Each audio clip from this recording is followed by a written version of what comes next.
Habari za saizi mabibi na mabwana, ni bingwa wa tiba asilia Afrika Dr. Imani Mandoto. Kwa mara nyingine tena tunakutana katika vipindi vyetu vya kupeana tafsiri za ndoto. Na ndoto ninayotaka kuizungumzia siku ya leo ni ndoto ambayo wewe utaota unaendesha gari ama unaendesha ndege ama wewe ni mwanajeshi. Watu wengi sana ukilala usiku unaweza ukaota ndoto ya kwamba wewe unaendesha gari. Na hali ya kwamba wewe huwezi kuendesha gari, lakini unajikuta unaendesha gari kwa umahiri mkubwa mpaka wewe mwenyewe ukija shtuka usingizini unajishangaa, na kwenye ndoto unajiona kabisa wewe huna mapungufu yoyote, ni dereva uliokamilika. Lakini ndoto hiyo inaweza ikakujia pia kwamba unaendesha ndege, ni operator kabisa, umekaa unaoperate ndege inakwenda vizuri na unafika unaruka salama na unatua salama. Lakini ndoto nyingine hiyo inaweza ikakujia kwamba wewe ni mwanajeshi, umeshika silaha na unafanya mashambulizi ya kuwashambulia maadui na unaondoka na ushindi na ukiwa umevaa gwanda. Katika ndoto hiyo inakuonesha wewe ukiwa ni mtu mahiri na ukifanya vitu hivyo nilivyokueleza, nilivyokuwa na vihadisia hapa, kwa umahiri mkubwa. Ukiota ndoto hizo ukae na kujua kwamba wewe kuna mafanikio makubwa ambayo yanayokuja katika maisha yako.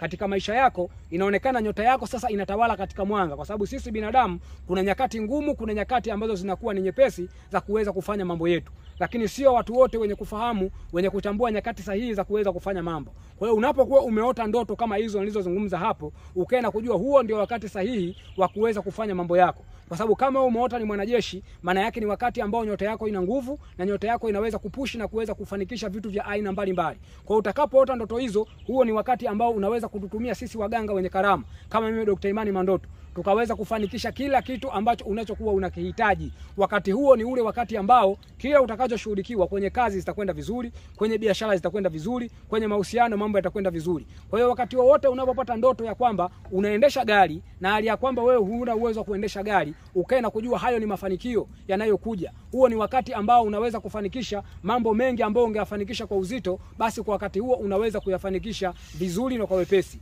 Lakini pale unapoota wewe unaendesha ndege, hali wewe hata ndege yenyewe labda hujawahi kuipanda, ukae na kujua huo ni uwezo mkubwa ambao nyota yako inatawala mwangani kwa wakati huo, na unaweza kufanikisha vitu vingi kwa wakati huo. Kama ni mkopo, ukienda kopo utakubaliwa. Kama ni biashara, nyakati hiyo ukifungua utafanikiwa. Kama chochote utakachoshughulikiwa wakati huo kitakwenda kimafanikio. Lakini kama wewe pia ukija ukiota ni mwanajeshi unapambana vita, ukae na kujua huo ni wakati ambapo utaweza kufanikisha mambo yako mengi sana kwenye kazi, kwenye biashara, kwenye mahusiano. Huo ndio wakati ambao unaweza kufanya mambo yako na mambo yakaenda kimafanikio. Nimeamua nikueleze vitu kama hivi ili upate kuelewa, maana watu wengi sana wanapata ndoto kama hizi lakini hawaelewi maana yake, na inakuwa wanakaa mpaka ule wakati ambao ni wa neema na baraka unapita, wanashindwa kuutumia. Ieleweke, sisi binadamu tunapoishi katika maisha yetu kuna wakati wa nuru na kuna wakati wa giza.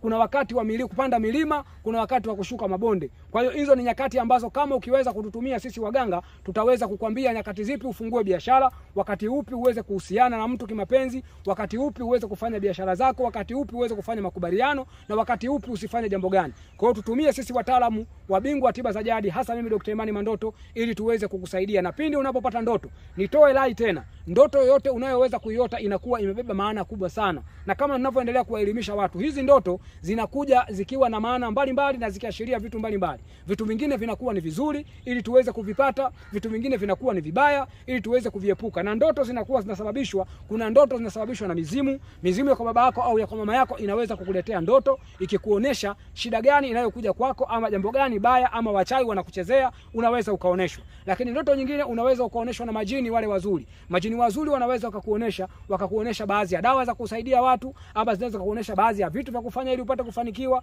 Majini wazuri wanaweza kukueleza njia za kufanya ili upate kufanikiwa. Zote hizo zinakuja kama ndoto. Lakini pia kuna ndoto zinasababishwa na malaika. Wapo malaika wa baraka ambao wanaweza kukuongoza wewe vitu gani uweze kufanya, watu gani uweze kuepukana nao, ili usije ukaingia kwenye majanga na mitihani katika hii dunia. Vitu vyote hivyo vinaletwa kama ndoto, na ukiwatumia wataalamu kama Dr. Imani Mandoto, tunaweza kutafsiria ndoto na tukaweza kukuelekeza. Naamini utakuwa umepata elimu ya kutosha. Bingwa tiba asili Afrika Dr. Imani Mandoto, asante kwa kunisikiliza na kunitazama, lakini uendelee kushare video zetu, uendelee kusubscribe channel yetu, uendelee kucomment niulize swali na mimi nitaweza kukusaidia. Nimefikia mwisho, asante kwa kunisikiliza na kunitazama.